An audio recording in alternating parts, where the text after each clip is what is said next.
အရင်တော့က UFC ပရိသတ်တွေကနေဒီရက်ကို American Gangster ဆိုပြီးတော့တင်စားခေါ်ကြတယ်ဗျာကျွန်တော်ကတော့နေဒီရက်ရဲ့ခစ်ကိုမမီလိုက်ပေမဲ့အခုရှန်ဆွစ်လန်ရဲ့ခစ်ကိုမီရဲ့အတွက်တကယ်ရှန်ဆွစ်လန်ကလည်း American Gangster တယောက်လို့တော့ပြောချင်တယ်ဗျအဲ့ဘဲကတကယ်လဲခေတဲ့သူမဟုတ်ဘူးဗျဒီတစ်နှစ်နှစ်နှစ်တွင်းမှာပဲပြဿနာပေါင်း16000ရှာနိုင်တဲ့ဘဲဗျသူနဲ့ဒီ middleweight ရဲ့ champion ဟောင်း Israel Adesanya တို့ရဲ့ပွဲဖြစ်တဲ့ UFC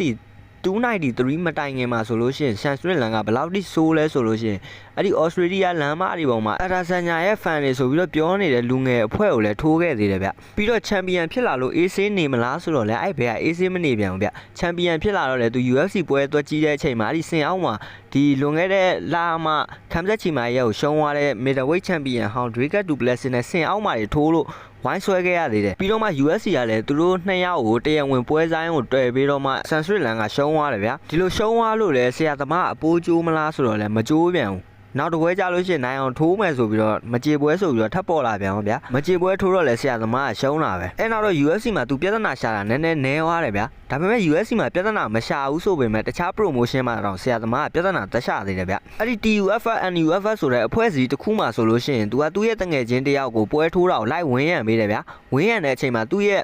ဘော်ဒါကပွဲရှုံးအောင်အဲ့ဒါနဲ့သူ့ရဲ့ဘော်ဒါကိုနိုင်တဲ့ပြိုင်ဘက်ကနေပြီးတော့ဆင်အောက်ကိုသူတို့ကိုကော့ပြတယ်ဗျာကော့ပြတာကိုဆရာသမားကဒေါသထိန်မနိုင်မဲနဲ့ပွဲထဲထိဝင်ထိုးခဲ့တယ်ဗျာသူအဲ့လိုဝင်ထိုးလိုက်တဲ့အတွက်ဒီနီဗားဒါအားကစားကော်မရှင်ကနေသူ့ကိုဒဏ်ကြေးငွေနဲ့ပွဲ6လပယ်ခဲ့တယ်ဗျာဒါပေမဲ့အဲ့ဒီအချိန်မှာသူ့ကိုအဲ့ဒီအားကစားကော်မရှင်ကနေအခွင့်အရေးပေးသေးတယ်ဘလို့အခွင့်အရေးမျိုးလဲဆိုတော့အဲ့ဒီအားကစားကော်မရှင်ဘက်ကနေသူ့ရဲ့ပွဲ6လပယ်ထားတဲ့တက်တန်ကိုပွဲ6လတိတိကိုသူတို့ပယ်ဖြတ်ပေးမယ်ဒါပေမဲ့ဒီဒေါသထိန်သိမ်းရေးတင်နန်းအကြောင်းကိုတက်ကမယ်ဆိုပြီးတော့သူနဲ့အပေးယူလုပ်ခဲ့တယ်ဗျအဲ့နဲ့ဆရာသမားကလည်းဒီပွဲ6လတောင်မှတက်တာမှာဆိုတော့သူကလည်း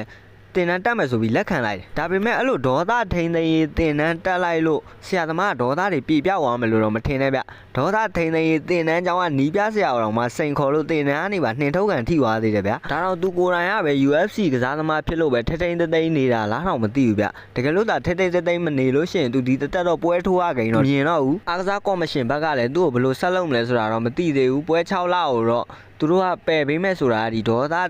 ထိန်သိမ်း